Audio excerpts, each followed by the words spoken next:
Hello everyone. I hope you all are fine. As you know, we are discussing about indeterminate forms and my previous 2 to 3 lectures are based on this particular topic.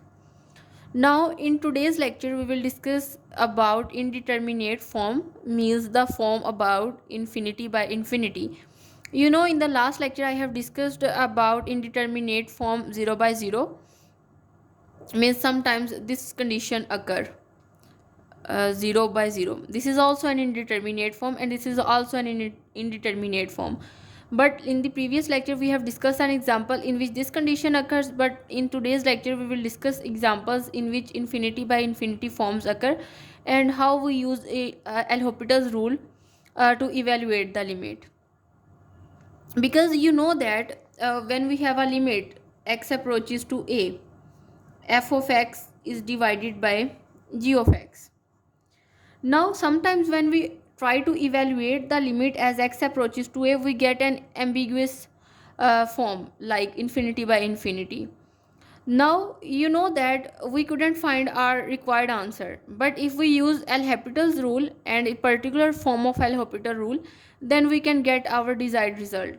And sometimes we will also take limit a approaches to a positive and a negative, means we can also take left hand limit and right hand limit, and then we can apply L'Hopital's rule on it. And also a can be finite and infinite, means we can take a and a particular number, means for example a real number, but we can also take a as infinity. And we the application of L'Hopital rule work the same for both of these cases, means for finite and infinite. Now let us discuss a particular example, and then I will try to explain that how we can evaluate the indeterminate forms that is about infinity over infinity. Now this is our example. This is the easy example, and in the next example I will discuss also about one-sided limits and the application of L'Hopital's rule on these limits.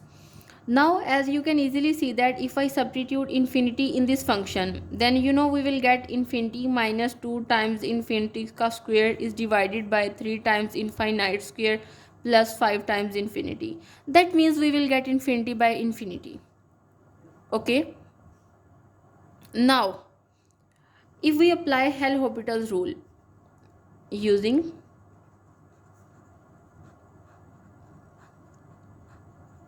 L'Hopital's rule, you know we take the derivative of numerator and also the derivative of denominator.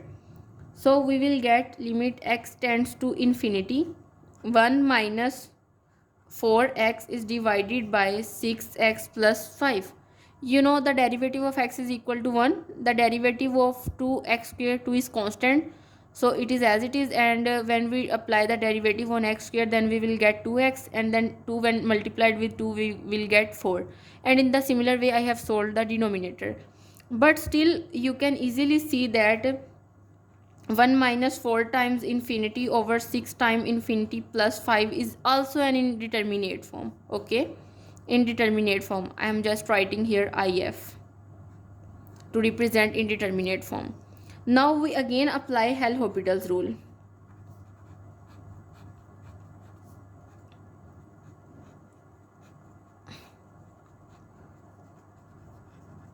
Okay, when we will again apply L'Hopital's rule, you know that the limit of the derivative of constant is equal to 0, and the derivative of 4x is equal to the simply negative 4, and it divided by 6. Now you know that the limit of constant is a constant itself, means we will get minus 4 by 6, and this is our required answer. Okay, this is just like the same as we have discussed with the indeterminate form 0 by 0, means it is the repeated application of L'Hopital's rule, but the difference is just that here we have replaced our a by infinity. Now let us discuss another example. Now guys, this is our next example.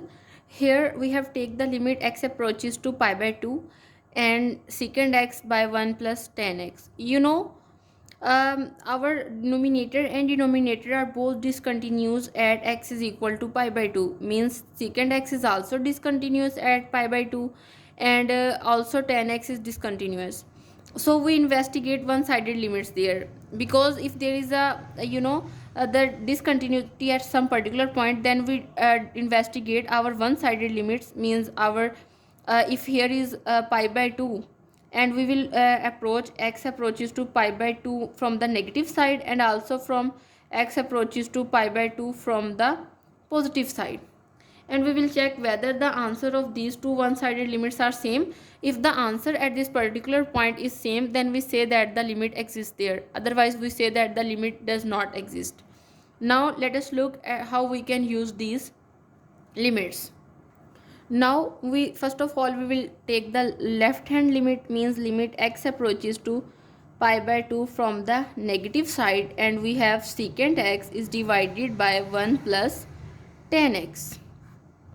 Okay, now you can easily see that if we apply pi by 2 on these two functions, then we will get infinity by infinity form, so it is in indeterminate form.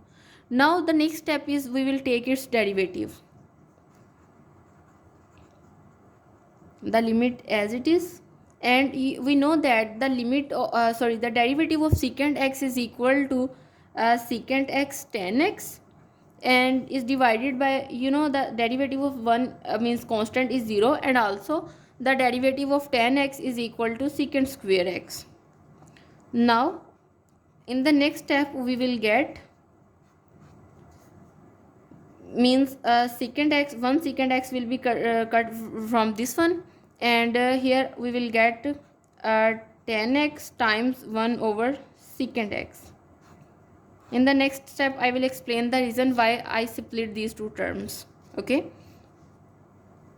now here we will have pi by 2 from negative side, and we can write, you can easily see, we can write tan x is equal to sin x by cos x, and basically secant x is the inverse of cos x, so we will cancel them with each other, and we are left with sin x, and if we put the value pi by 2 here, then we will get the value 1. Similarly,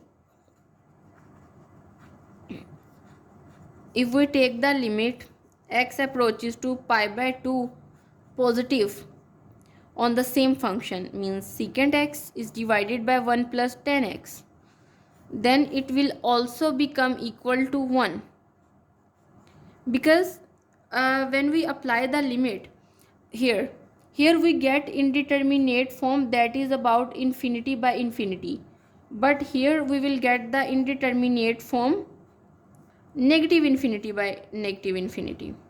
Okay, so that means these two one-sided limits are the same. I can write here limit x approaches to pi by 2 negative, let me write here simply, f of x is equal to limit x approaches to pi by 2 positive f of x, and where f of x is equal to secant x is divided by 1 plus tan x. So our required answer will be equal to, so a limit, let me adjust it, yes, limit x approaches to pi by 2 secant x is divided by 1 plus tan x is equal to 1. This is our required answer. Now in today's lecture I have discussed about the indeterminate form infinity by infinity, and how we can evaluate these limits by using the L'Hopital's rule. In the first example, it is simply the repeated application of L'Hopital's rule, but in the next example we have observed that there is a singularity, means our function is not defined or discontinuous at pi by 2. That's why we have split it into two parts, means we have checked their left hand limit and right hand limit, and then after that we observed that the answers of these two one-sided limits are the same, and that's why our function is also, means the limit of our function is also equal to 1 when we apply x tends to pi by 2. And this is all about today's lecture. See you next time. Thank you.